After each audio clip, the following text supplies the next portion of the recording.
If you want to know about health and have health concerns, then subscribe to my channel and hit the bell icon. You'll be notified about all upcoming videos. Hello everyone, how are you today? I am Dr. Paramjeet and you're watching Dr. Education. Welcome back to my channel. As you know, I make videos about health and healthcare topics, and today we are going to talk about memory loss. Many people actually have asked me about neural problems, right? Brain problems. Why do I keep forgetting things? Why I cannot keep, remember things nowadays, right? What is the reason behind this memory loss? So I will try and explain what all are the basic causes of memory loss.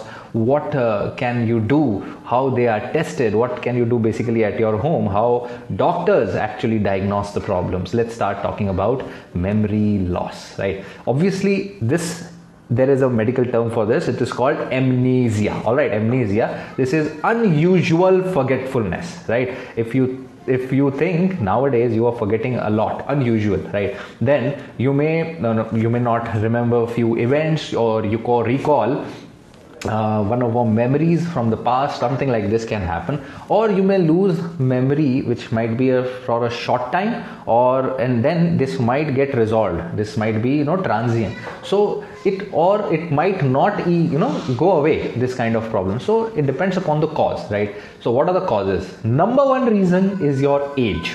All right, normal aging can cause some forgetfulness, memory loss. This is normal, and you don't have to worry about it. You might have some trouble learning new material, or you may need more time to remember it, but it's a normal aging process. It does not lead to any dramatic memory loss. So such memory loss which is dramatic can be because of any disease. Like, for example, it can be because of many things, but in order to define what can be the reason, doctor has to ask if the problem came on suddenly or slowly. If there is a sudden problem, acute onset, or slow progressive, then we have to ask this thing. Many areas in your brain help you create and retrieve memories, and a problem in these areas can lead to memory problems, and problem can be of many types,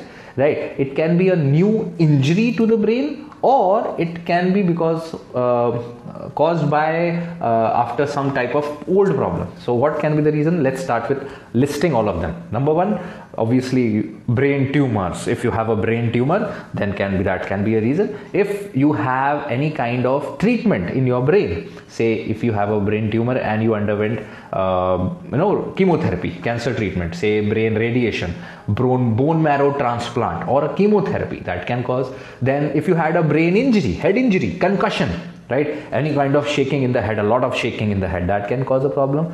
Then not getting enough oxygen to the brain, right, that can be the reason, because of any kind of heart dysfunction, right? Or if the breathing has stopped for long time, or if there is a blockage in the carotid arteries, right, that can cause a problem, right? Then if there is actual brain infection, a severe brain infection inside the brain, or even around the brain, in the meninges, in the brain coverings, that can cause swelling and compression of the brain, which can lead to memory problem.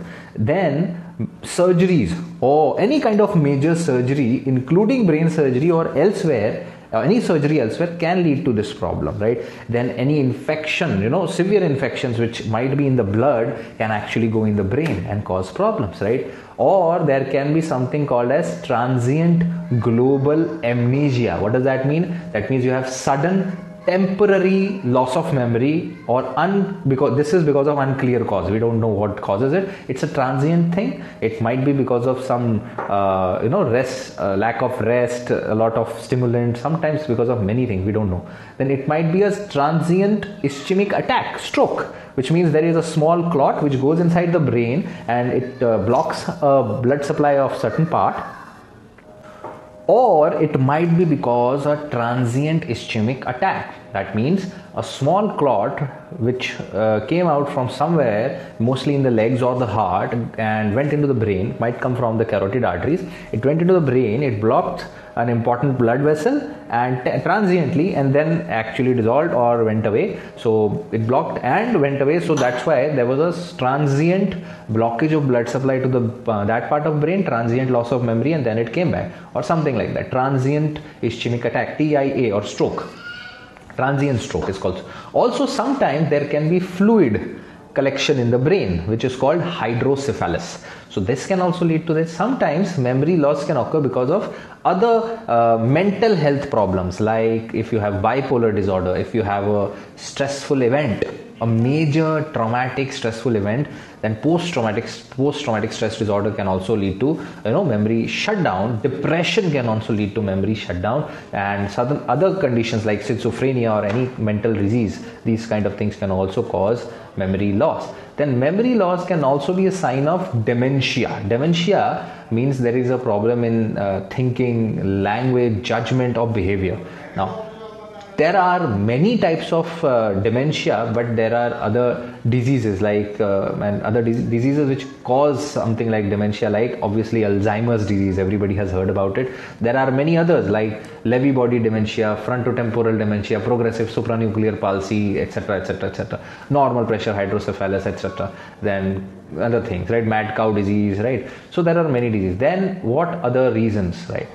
Alcohol is one more reason. Or sometimes use of drugs, some medicines, medical drugs can also, or illegal drugs abuse like cocaine or marijuana, these kind of things can lead to memory problems. Then, so other reason can be a transient ischemic attack. What does that mean? It means that there was a clot which formed somewhere inside the body, either in the legs, in the heart, or in the carotid arteries.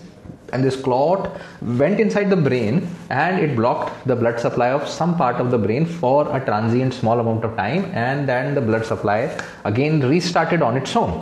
So during that time when the blood supply was off, you had a memory problem, you had all the dizziness or anything which you had. This is called transient stroke, transient ischemic attack. Then your brain can also have fluid of collection, which is called hydrocephalus, which can be because of blockage in the cerebrospinal fluid flow, or it can be because of many other reasons that can lead to these problems, right? Infections can cause this problem.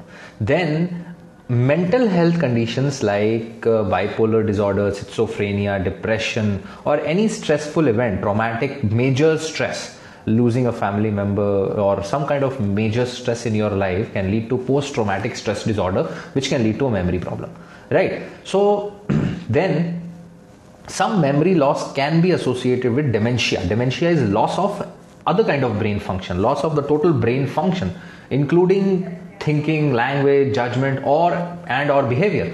So dementia can happen because of many reasons. Number one reason is Alzheimer's disease, Lewy body disease. There can be frontotemporal dementia, normal pressure, hydrocephalus, progressive supranuclear palsy, etc., etc. There are many diseases, right? The mad cow disease is also there. Then other reasons are, common reasons are alcohol related memory loss, then overuse of alcohol obviously, and prescription drugs, right? Medicines which you are taking might cause a side effect in your brain, causing some memory loss, or illegal drugs if you are taking them, brain infections like syphilis, HIV, Lyme's disease, tuberculosis, right? Then overuse of certain medicines like sleeping pills, barbiturates, hypnotics, those kind of drugs can lead to memory loss. Then there are some therapies like ECT, electroconvulsive therapy, shock therapy, which is given to some mental patients, that can lead to memory loss. Most often these are short-term memory loss, but memory loss can happen.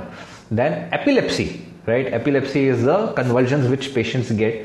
They can have memory loss. Illnesses that result in brain tissue or nerve damage like Parkinson's disease, Huntington's disease, or multiple sclerosis can also lead to memory loss. And there can be deficiency of vitamins which can lead to memory. Yes, deficiency of vitamins like B1, thiamine, and B12 deficiency can lead to memory loss, and many more vitamins can also, but these are the most important. And alcoholic people have deficiency of vitamin B1 and even B12, right? Then what can you do if you do have a memory loss? How to take care of yourself? Yeah, obviously a person who has memory loss, either short term, long term, needs support from the family, from the loved ones, right?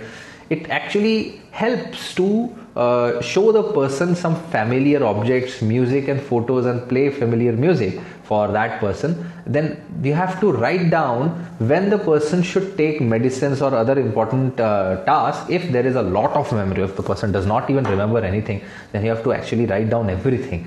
And if the person needs help with everyday task also, right, or if its safety and nutrition is a concern, then you may want to consider extended care facilities such as a nursing home for that person, right? Then obviously if you think there is such a big problem, you should go to a doctor, and a therapist will perform a full physical examination, evaluate the history, usually ask you a lot of questions to you, to your family members, and will try to find out the reason for this problem. And the memory loss has to be what we try to find out, whether it is short term or long term, whether the pattern is comes and goes, or it has like been there for a long time. Then if it is because of some surgeries or head injuries in the past, tests are done, like blood tests are done for specific like B12 and deficiencies, thyroid problems, and sometimes blood supply to the brain is evaluated, cerebral angiographies are done, cognitive tests, neuropsychological, psychometric tests are done, CT scan, MRI of the brain can be done, EEG, electroencephalography can be done, lumbar puncture can be done. A lot of tests can be done to find out whether there is any of the above listed things which I've already listed. The treatment obviously depends upon the cause. The objective is to find out what is causing the memory loss, and that has to be done with the help of a doctor. Best doctor for this condition is a neurologist. So if you have any forgetfulness, any impaired memory, or if you think you have memory loss, right, transient, short term or long term, if somebody you know has memory loss, make sure to consult a neurologist, get them evaluated, get them diagnosed. Unless and until you know the basic reason, you cannot treat them. So this is all the reasons why you can have memory loss and the basic thing which you know about. So thank you so much for watching. Hope this was helpful. Don't forget to share this video, like and support. This is Dr. Paramjeet. Stay connected, stay healthy.